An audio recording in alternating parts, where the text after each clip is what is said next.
Eh bien, bonjour à tous, je suis heureux de vous retrouver aussi après une longue absence, j'en suis désolé. Aujourd'hui, je vais revenir en force car je vais démarrer un nouveau projet, les threads d'horreur. Donc, je vous laisse avec le premier thread, c'est parti, générique.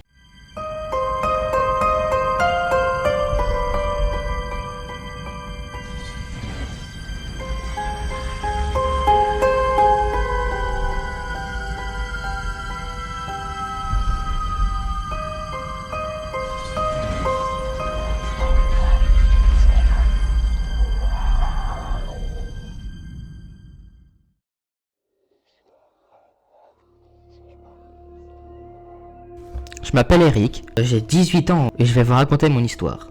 J'ai 16 ans au moment des fêtes et je devais me rendre chez un ami à moi qui habite encore chez ses parents. Alors il faut savoir que mon ami habite à l'extérieur de la ville et donc pour me rendre chez lui, j'ai dû emprunter une route qui était risquée, minable, affreuse, il y avait des trous partout. Enfin bref, c'était une mauvaise route. Mais bon, le principal c'est que j'ai réussi à arriver chez lui. Alors, nous avons commencé le travail à 18h et ensuite nous avons beaucoup bavardé de sport, etc. Ce qui a fait que je suis rentré chez moi vers 23h. Sur la route du retour, j'ai malheureusement dû réemprunter cette route affreuse et j'ai remarqué que c'était beaucoup plus difficile de rouler sur cette route la nuit parce qu'il y avait énormément de noix, en fait on voyait presque rien. Et en plus de ça, il y a des trous un peu partout, ce qui rend la route difficile pour moi. Donc je roulais assez doucement parce que j'avais pas envie d'avoir d'accident ou autre. Et à un moment donné, environ près d'un virage on va dire, en plein milieu de ce virage, j'ai vu qu'il y avait un pick-up caravane qui était vraiment, mais vraiment, en plein milieu de la route. Ce qui a été vraiment dangereux. Et je ne pouvais pas passer. Donc logiquement, j'ai ralenti et ne pouvant pas passer, je me suis arrêté. J'ai allumé mes pleins phares pour pouvoir mieux voir, pour pouvoir éclairer la zone. Et j'ai vu que le conducteur du pick-up avait la tête dans le volant. Comme s'il venait de subir un impact important sur la voiture, d'être assommé, on dirait qu'il est inconscient. Tout de suite, c'était bizarre, je me suis dit, ça va pas le faire. Parce que la manière dont ce pick-up, que je ne puisse pas passer, c'est étrange. Le fait que cet homme a l'air inconscient, bref, je ne le sens pas. Et ce matin, j'ai lu dans le journal qu'il y a eu déjà des gens qui faisaient semblant d'avoir subi un accident pour justement les attirer dans une embrouille et de faire je ne sais quoi avec. Et je vais me dire que tant pis, je retourne chez mon camarade de classe et j'essaierai de passer la nuit là-bas quoi, tout en bien sûr lui expliquant la situation. Donc pendant un court instant je regarde dans mon rétroviseur et bien sûr je vois que je peux faire demi-tour derrière bien sûr, parce que je vois qu'il y a une zone à moins de 50 mètres avec un grand espace. Donc je commence un petit peu à reculer avec ma voiture tout en regardant le rétroviseur, et au moment où il regarde de nouveau la route, il voit que le mec qui était à l'intérieur du pick-up est à présent sur la route et il est en train de se précipiter vers lui. Et c'est pas tout, parce qu'il voit également qu'il y a 3-4 personnes qui sont derrière en train de courir aussi et ils sont en train de se précipiter vers moi. À ce moment-là, j'ai pas pu me raisonner, j'ai tellement paniqué, j'ai vraiment reculé violemment à m'en péter un pneu. J'ai passé la première pour accélérer et au moment où j'ai passé la première, j'ai vu que le mec étrangement assommé est au niveau de ma portière, près de ma voiture. Mais heureusement, elle était bloquée. J'ai ensuite conduit jusqu'à la maison de mon camarade à toute vitesse, mais heureusement que les mecs que je ne connaissais pas ne m'ont pas suivi. Quand je suis arrivé, j'ai tout raconté bien sûr à mon ami. Nous avons ensuite par précaution appelé la police.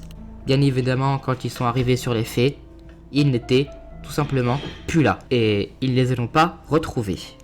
Aucune trace. J'ai par la suite fait un rapport immense à la police. Malheureusement, rien n'en s'est déduit. Ils n'ont pas été retrouvés.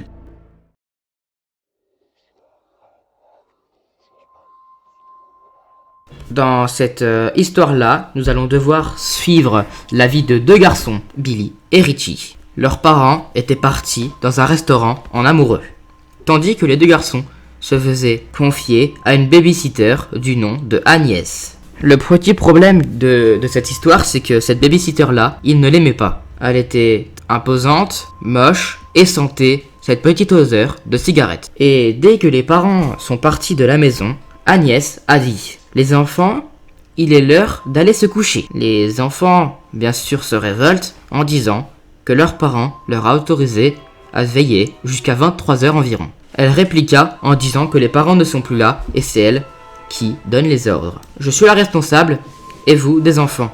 vous faites ce que je vous dis. Donc, vous arrêtez de m'enquiquiner et vous allez dormir. Richie marmonne. Tu es vraiment la pire des pires babysitters au monde. Et la babysitter répondra, et vous, les pires enfants du monde. Les deux jeunes garçons continuèrent de protester alors. Ils sont restés là, debout, fixes, sur le sol, sans bouger. Là, Agnès va dire, eh ben très bien, si vous ne voulez pas aller au dodo, j'ai une petite surprise pour vous. Tout en disant ça, elle a un petit sourire qui est à la fois malicieux et maniaque. J'ai quelque chose qui devrait vous faire plaisir. La babysitter raconta que c'était une petite histoire à raconter avant d'aller au lit. Mais pas une histoire comme les autres avec des contes de fées, etc. Mais une petite histoire d'horreur. La babysitter demande aux enfants alors s'ils veulent bien écouter leur histoire. Et les deux jeunes garçons en sont ok. Elle éteint donc la lumière, se met assis sur le canapé, tandis que les deux enfants se mettent assis par terre. Il était une fois, dans certaines villes, des gens ne ferment pas leur porte d'entrée à clé. Mais dans la ville où je vais vous conter cette histoire, tout le monde s'assure au moins 3 fois qu'avant d'aller dormir, la porte est bien fermée. Également que les fenêtres soient bien fermées. Bien sûr, il y a une raison à cela. Je vais vous l'expliquer. C'est à cause de Madman Stan, le fou dont personne ne sait d'où il vient.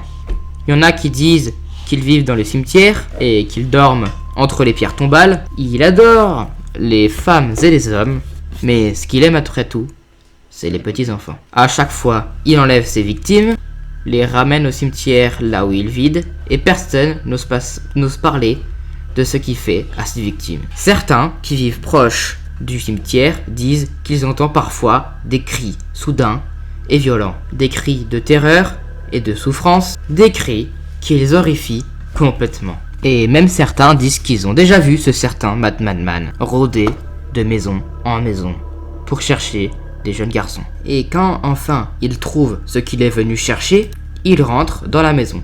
C'est pour cela que tout le monde verrouille sa porte d'entrée et ses fenêtres la nuit. Il est l'heure maintenant d'aller au lit. Richie est déçu, ce n'est pas vraiment une histoire. Et Agnès réplique, tu as raison, ce n'est pas une histoire, mais un avertissement. Maintenant, je veux que vous alliez tous les deux au lit, et si je surprends un encore qui se réveille, j'irai ouvrir la porte d'entrée et les fenêtres. Comme ça, Madman Stan viendra vous enlever. Environ 15 minutes plus tard, les petits enfants étaient à la maison, dans leur dodo, en train de dormir. Enfin, en train d'essayer plutôt. Ils étaient pas endormis mais bien réveillés et regardaient le plafond, dans la pénombre totale de la chambre. Richie repensait encore à l'histoire de Madman Stan et demande donc à Billy, est-ce que tu penses que c'est vrai? Billy, donc le petit garçon, rétorqua, bien sûr que non. Elle essaie juste de nous faire peur pour qu'on s'endorme. Et tout d'un coup, la porte de la chambre s'ouvre. Elle est grande ouverte. Très surpris, les jeunes petits garçons sursautent. Et Agnès se trouvait devant eux et dit, qu'est-ce que je vous ai dit? Vous ne dormez pas, je vais aller ouvrir la porte. Comme ça, Madman Stan viendra. Ils commencent un petit peu à trembler et se cachent sous leurs oreillers, tandis que trembler et entendent les pas de la babysitter se dirigeant vers la porte d'entrée. Billy chuchote, mais c'est ta faute! On est obligé maintenant d'ouvrir la porte. Il répond, chut, désolé. Maintenant, la babysitter va aller ouvrir la porte d'entrée. Mais je croyais que tu ne croyais pas à cette histoire. Qu'est-ce qui se passe là? Et Billy répond, bah oui, je n'y crois pas, tu sais, enfin, voilà quoi. Et justement, cela interpelle un petit peu Richie quand même. Mais de quoi, je comprends pas, de quoi as-tu peur? Billy rétorque qu'il n'a pas peur, mais il commence à parler de quelque chose, mais se coupe rapidement. Il conclut juste en disant à son frère de se taire, avant que la babysitter ne revienne alors. Les jeunes garçons sont dans leur lit, comme la dernière fois essaient de trouver le sommeil, mais ni l'un ni l'autre n'arrive à se descendre pour dormir. Malheureusement, les deux jeunes garçons repensent et repensent à cette histoire que la babysitter et ouvrir la porte d'entrée. En réalité, ils pensaient que ce célèbre Madman Stan allait venir les voir. Ils s'imaginaient déjà être traînés tout au long du cimetière et être victimes d'atrocités commises par cet homme de l'histoire. Billy a tout d'un coup sauté de son lit. Son cœur battait rapidement. Il est allé voir silencieusement à la porte d'entrée et a dit que la voie était ouverte. Richie a demandé à Billy, mais tu vas où? Et Billy a répondu, t'inquiète, laisse-moi faire, j'ai un petit plomb dans la tête, je vais m'en occuper. Il allait silencieusement descendre vers la porte d'entrée pour la refermer à clé. Il se dirige donc totalement à la discrétion devant la porte d'entrée et il vit que la porte d'entrée était déjà fermée. La babysitter avait menti. Elle n'avait en fait jamais ouvert la porte. Il fait donc demi-tour et retraverse la pièce à vivre et là l'interpelle. Il voit que là, dans la pièce à vivre, il y a la babysitter qui est allongée sur le canapé avec la télé en face qui est éteinte. Il a essayé de s'en approcher un petit peu silencieusement pour voir ce qu'elle faisait, tout simplement. Et elle était là, allongée sur le canapé, les yeux fermés et la bouche grande ouverte. Elle ne faisait aucun bruit, elle ne bougeait pas du tout. Billy est un peu curieux, mais il ne savait pas si elle était morte comme ça ou si elle était juste endormie. Billy, après avoir bu ça, remonte tranquillement dans sa chambre et part pour se coucher. Plus tard dans la soirée, quelques heures plus tard, les jeunes garçons sont tirés de leur sommeil par un gros bruit sourd. Ce bruit sourd venait de la porte de leur chambre bien sûr, comme si quelqu'un essayait de rentrer. Un grand blanc survint alors, et d'un coup, la porte céda de tous ses fracas. Elle s'est ouverte et ensemble, on criait de terreur. L'homme qui venait de défoncer la porte était leur père. Il allumait la lumière et dit « C'est bon, tout va bien, ils sont là ». Leur mère est arrivée en courant et en les voyant, mais vous avez vraiment un soupir de soulagement, comme si un truc horrible venait de s'arriver. Le père a dit « Mais qu'est-ce qui s'est passé? La babysitter, elle est où ?» Et là, Billy regarda ses parents et entendu son frère, et en acquiesçant son visage avec un sourire malicieux, il dit « Comme je l'ai dit, sûrement, McMahon a dû l'attraper. » J'ai une petite interprétation, c'est que Billy est tout simplement le tueur. Ce qu'il faut savoir, c'est que avant, il y a 3-4 mois environ, ils ont déménagé. Et tout simplement, ils vivaient dans la ville où se trouvait McMahon.